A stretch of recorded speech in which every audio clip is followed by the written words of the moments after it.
This Queensberry versus Matchroom 5v5 event has the potential to be the next best thing in boxing. Let's talk about it. So Frank Warren, Eddie Hearn go head-to-head. They have 5 of their best fighters that they believe will be able to get the job done against the other team signed. There's one captain for each team. Deontay Wilder is obviously signed to Eddie Hearn, so he'll be his captain. And Hamza Shiraz will be the captain for Team Queensberry under Frank Warren. Really interesting way to kind of structuralize an event. I like the fact that there's no prelims. It's just 5-on-5. Originally, there was supposed to be a super duper hyped up main event in Artur Beterbiev versus Dmitry Bivol. That would have been an absolute war, but unfortunately Artur Beterbiev had to pull out due to injury. That's been something. It seems like bad luck has kind of marred that entire man's career. I was watching a video on his career yesterday, and man, that guy can't catch a break. But yeah, I love the bite-sized nature of this. Now, I don't know if prelims have been announced yet. It seems like from what I've seen so far in my research that we just have these 5 fights to go off of, which is awesome. I'm really a guy that in the boxing world, and maybe I've been spoiled by UFC because they keep things going quickly, but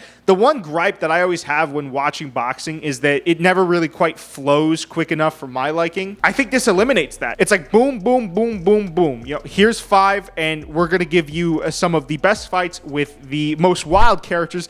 That's another thing. I was watching the lead up to these fights, and you get the sense that both these promoters not only had the best talent and the best skills to showcase in mind, but also the best personalities, because that's the hardest I've laughed watching some pre-fight build-ups for a while. Even the heavyweight roundtable with Daniel Dubois, who's another really big name on this card, Deontay Wilder. I was cackling because there's just such a sense of kind of, I want to say, authenticity in this. It seemed like the atmosphere, at least, was pushing these guys to kind of shit talk a little bit, trash talk, you know, getting the vibe, getting the mode. And I really enjoyed that, just as a fan. It makes me want to order this fight. Like, I might have guys over to watch these. That's the type of event, and that's the type of events that DAZN has been putting on and is putting on the 1st of June.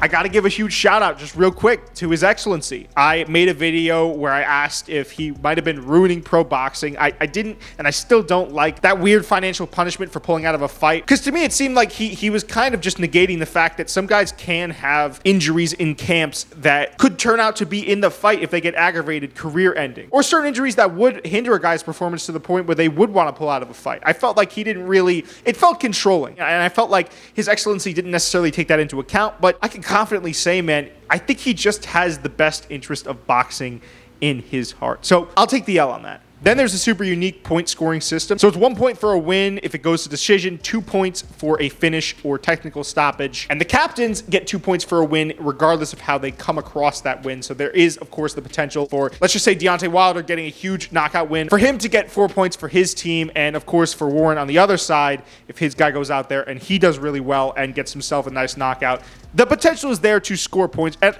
I just really like the way that this is kind of structured. It feels more practical, right? I've seen certain boxing events and promotions try this type of thing before with the triple threat matches and the tap-in matches. To me, that always felt like they were leaning too far into the spectacle side of things.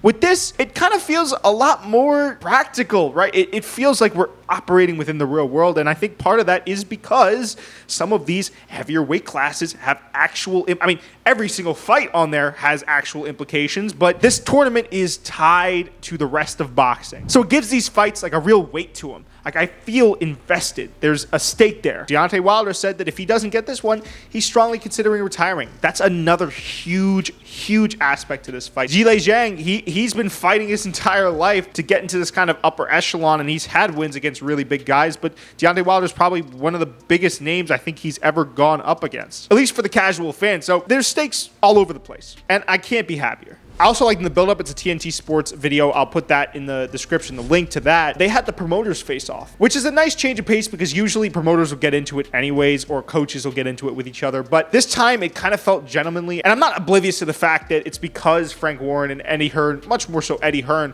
are kind of these charismatic figures. But whoever idea it was at DAZN to kind of get those two guys out on the mic first and kind of introduce their fighters, I thought that was just a chef's kiss idea. I'll tell you what, man, if DAZN keeps up with this style, this format, I don't see them having much real competition in the boxing world. Who's up there with them? Top Rank, Showtime Sports is devolving, HBO Boxing has been long gone. DAZN is slowly starting to get a monopoly over this market. And honestly, with their production value, the on-air personalities they have, it's hard to see them being eclipsed by anyone anytime soon. Without further ado, that's been the video for today. Thank you guys so much for listening. It has been your boy, of course, the combat consultant, the soundboard god, Jacob Cooperman.